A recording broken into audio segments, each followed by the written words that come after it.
The second phase polling concluded on 95 Lok Sabha seats across 11 states and 1 union territory on Thursday evening.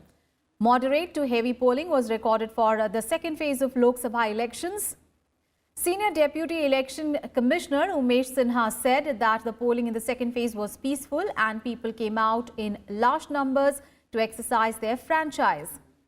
An average of 67.8% polling was recorded in the second phase. Puducherry recorded the highest 80.5% polling on Thursday, and over 80% turnout was reported from Manipur as well. West Bengal recorded 76% voter turnout. Assam witnessed 73.32% voter turnout, while polling in Tamil Nadu stood at 72% and 71% voting was recorded in Chhattisgarh, 62% in Maharashtra and 62.3% in Uttar Pradesh. Jammu and Kashmir saw a voter turnout of 43.4%. 67% voting was seen in Karnataka and 63% in Bihar. Voting also took place for 35 assembly seats in Odisha and 18 in Tamil Nadu. 64% polling was recorded for both Lok Sabha and assembly election in Odisha. To the spirit of democracy, the voters came out in large number to cast their vote for the country. The polling was conducted peacefully, barring sporadic incidents in different parts of the poll-going states. First and foremost, it's my duty to compliment all the voters of the country, especially the women, persons with disabilities, the senior citizens who came out to vote despite their difficulties. I would also like to compliment all the poll volunteers, probably for the first time in the national election. Almost all polling stations, they were there to help the persons with disabilities. All the booth level officers who manage the help desk at polling station. I would like to now also compliment for the arduous and meticulous task done by the entire state machinery, namely at the district level, at the ARO level, and all these officials who man the polling stations as presiding officers and the polling officers and the team. I also thank the observers, namely the general observers, the police observers and expenditure observers for their watching over the electoral process on behalf of the Commission. And our colleague Rajat Ken is now joining us live from Chennai. Rajat, elections to 38 Lok Sabha seats and by-polls for 18 assembly segments in Tamil Nadu ended by and large peacefully, and the turnout for both parliamentary polls and also in assembly segments was close to 72%. Interestingly, Puducherry recorded the highest 80.5% polling. Tell us the details. Thanks, Aishwarya. You're right. The polling percentage in both the assembly by-polls as well as the Lok Sabha seats, 38 seats of Lok Sabha came out to be nearly 72%, and which is a fairly good number, and it's almost near to the numbers which were there in 2014 general elections. Now, Puducherry and Tamil Nadu are two among the states which is generally regarded as the ones where polling happens to be more than the national average. So I'm not surprised by that. In 2014 as well, the polling percentage in Tamil Nadu was 74%. In Pondicherry, it was 80%. And this time around, there was a little spike in the voting by 5%. So clearly, voters were enthusiastic. And it's a coastal area. Weather is really harsh, and temperatures were well above 30 degrees Celsius throughout the day. Yet, early in the morning, ever since 7 a.m., we could see throngs of people at the polling station, and even when we wrapped up our reporting of the city in Chennai around 6, there were queues at the polling station. So clearly, people were enthused for voting, and a lot goes to the initiatives taken by the Election Commission. So, as always mentioned, it's the high percentage is clearly a faith in democracy, a faith in what you're right to choose. At the same time, it's initiative taken by the institutions like Election Commission of India, who encourage higher turnout. Time and again, they have come up with certain plans, certain policies, initiatives, and campaign to increase voting percentage. And now that is bearing fruit. So Tamil Nadu, Puducherry, West Bengal, and all these states are good examples for that. Of course, I mean, polling has come up in other areas as well. Right, Rajat, and you first were in Puducherry, then you traveled to Tamil Nadu, and we understand that now you will be traveling to Kerala. Tell us about the contest there, and the BJP secured 10% or more votes on the 9 Lok Sabha seats in the state in 2014. This time, riding on the Sabrimala sentiment, the party is looking at a chance of, for itself at least on 4 seats. Tell us about the contest in Kerala this time. Well, Kerala contest essentially has been between the LDF, which is led by the left, and the UDF, which is led by the Congress. And this time around, Congress President Rahul Gandhi is contesting from Wayanad. That has its own political dimensions to the state. UDF did well in 2014, despite being routed across the country. I mean, all in all, they scored 13 odd seats. The Congress and allies in Kerala scored 13 odd seats, and 10 was the Congress tally from the state. Remember, Congress party only won 44 seats in 2014, out of which 10 came from Kerala. This time around, we have seen the trend as the party in power is the one which suffers in the Lok Sabha polls. So LDF is in power, and UDF is riding on the sentiments. I beg your pardon. It's riding on Rahul Gandhi's candidature and him contesting polls from Wayanad. So clearly, contest happens to be primarily between the LDF and UDF. Now, BJP is sensing its chance. First reason being, it did well for itself in Lok Sabha polls in 2014. Now, this is a state where BJP's presence is almost nil.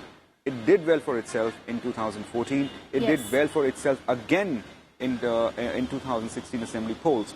Yes. Now, they are fancying its chances in urban pockets, in the pockets where Nair community vote is there at high percentage. And with the Sabrimala issue and the way BJP campaign has focused on the Sabrimala issue and right to practice religion, right to stick to a religious practice. Now, whether those things will catch voter sentiment, that has to be seen. Aishwarya. Right. Thank you, Rajat, for all those updates there on elections in Tamil Nadu, Puducherry, and of course in Kerala that will happen in the 3rd phase. And on to some other news. Prime Minister Narendra Modi will address traders at the Rashtriya Vyapari Dhanyavad Sammelan at the Talkatora Stadium in New Delhi this evening. Now, thousands of traders from the national capital and across the country will participate in the convention. The traders will express their gratitude for various measures promised in the party's manifesto for them. The conclave has been convened by the Delhi BJP and the Confederation of All India Traders.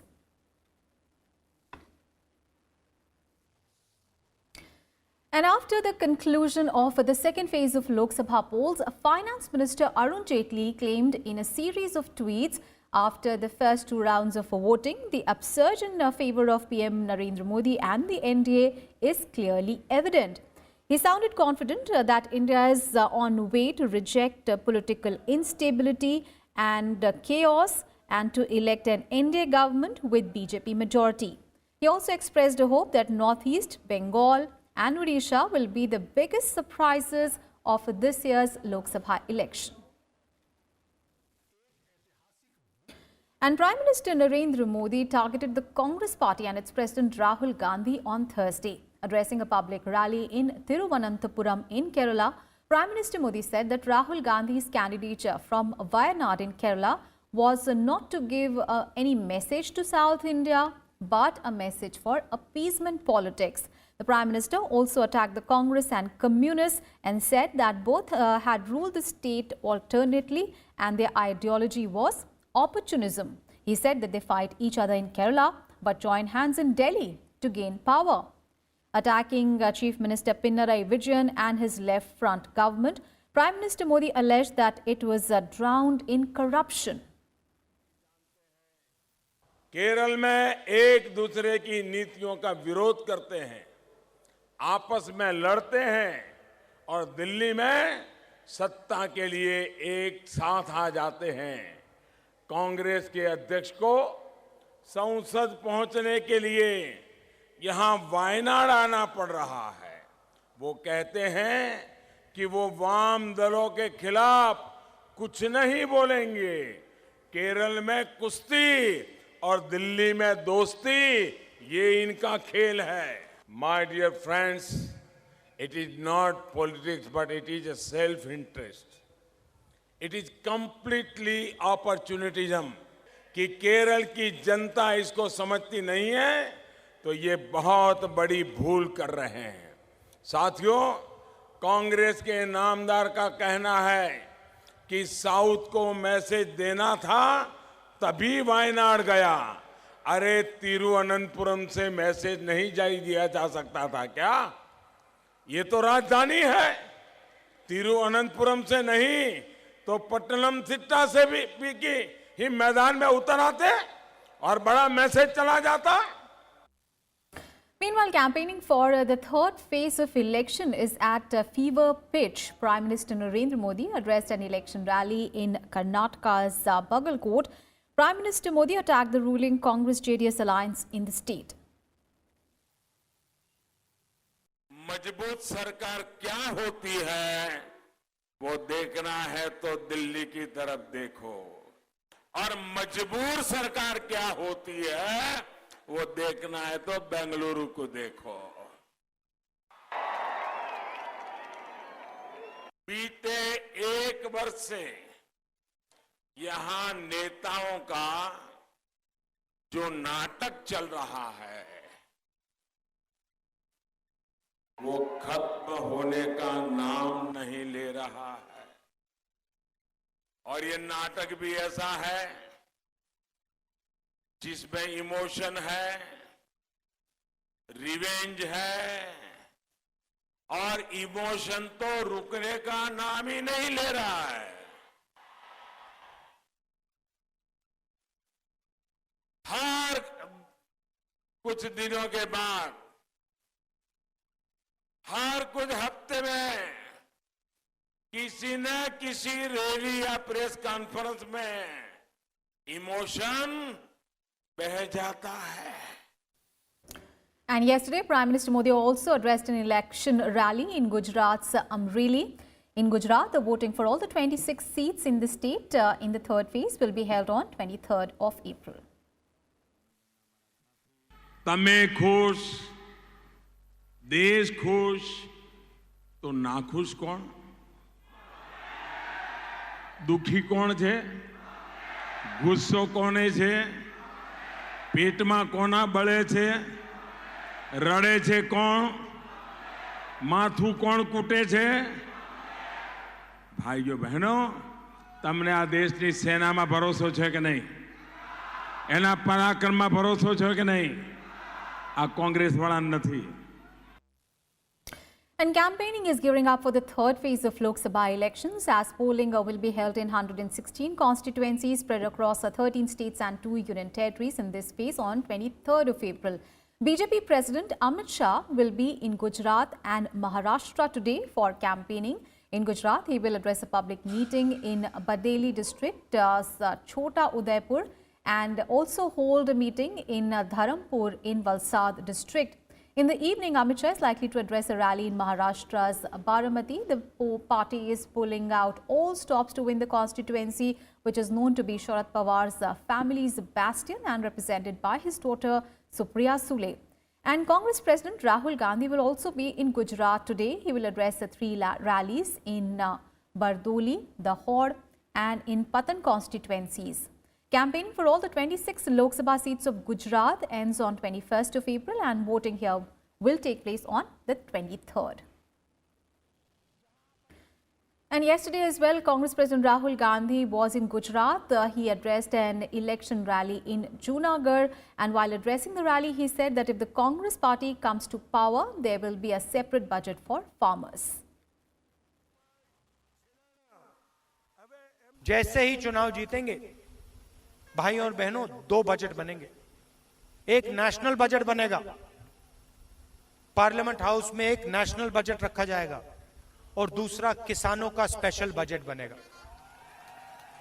Hindustan के हर एक किसान को साल के शुरुआत में ही बताएंगे, देखिए आपको इतना बीमा का पैसा मिलेगा, नुकसान होगा तो इतना फायदा मिलेगा, कॉम्पनसेशन आपको यह दिया जाएगा, एमएसपी आपकी इतनी बढ़ाई जाएगी, आपके जिले में इस प्रकार का फूड प्रोसेसिंग प्लांट लगेगा, स्टोरेज के लिए आपको यह फैसिलिटी दी जाएगी। पूरा का पूरा हम साल के शुरुआत में हिंदुस्तान के हर किसान को बता दें। And our colleague Ravindra Singh Shoran is in Junagadh in Gujarat to track all the developments ahead of the elections here on 23rd of April. Ravindra, as Gujarat goes to votes on 23rd of April in the third phase, it will be very interesting to see if it will be a clean sweep by the BJP or, you know, the outcome will mirror the 2017 assembly results when Congress gave a tough fight to the BJP. How does the contest look like this time?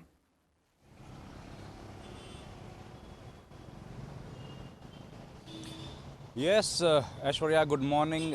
Congress party in 2017 could manage to win 77 seats in the assembly.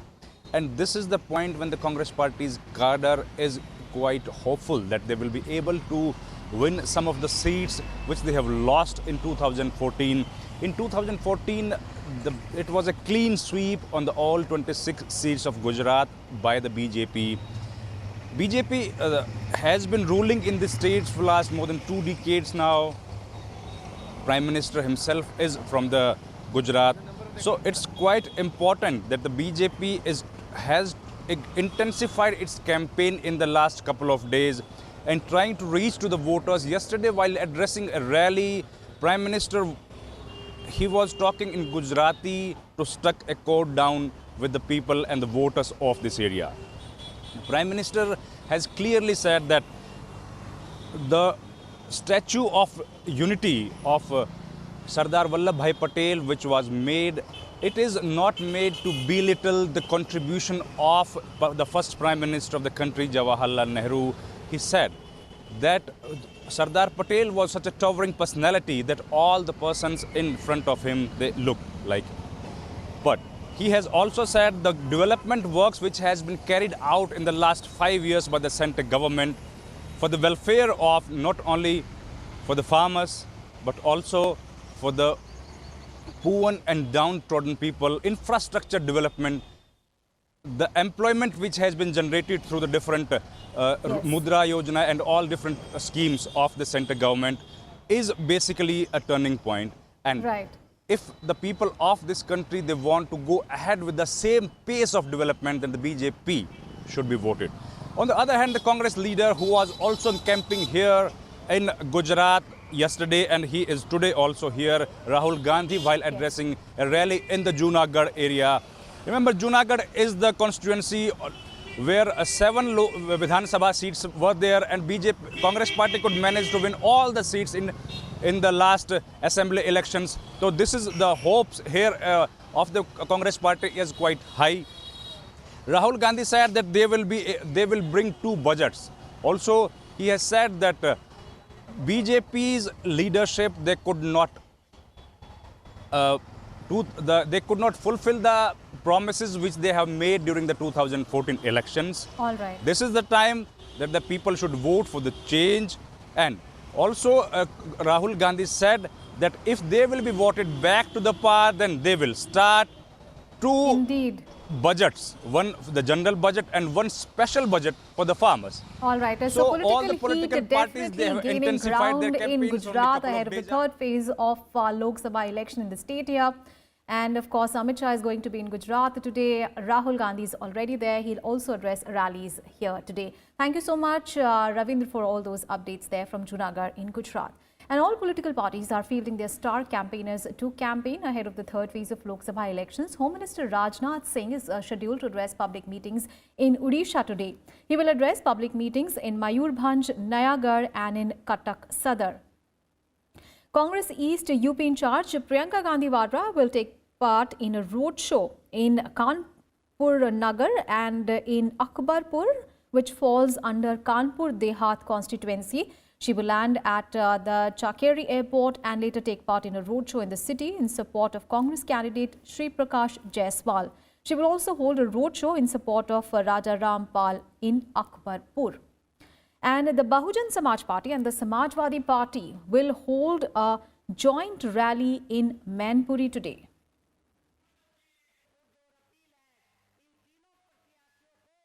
And Rajya Sabha MP and two-time Chief Minister of Madhya Pradesh, Digvijay Singh, will file his nomination as the Congress candidate from Bhopal today.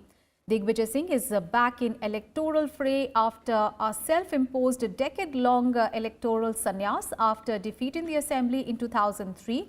Now, BJP has nominated Sadhvi Pragya Singh Thakur as its candidate from Bhopal. The Bhopal constituency is a BJP citadel as the party has not lost the seat since 1989. In a 2014 Lok Sabha election, BJP's sitting MP Alok Sanjar had won the seat with a margin of 3.7 lakh votes. The Congress had won 3 out of the 8 assembly segments of Bhopal Lok Sabha constituency. In the remaining 5 seats, the BJP witnessed a slide in its margin.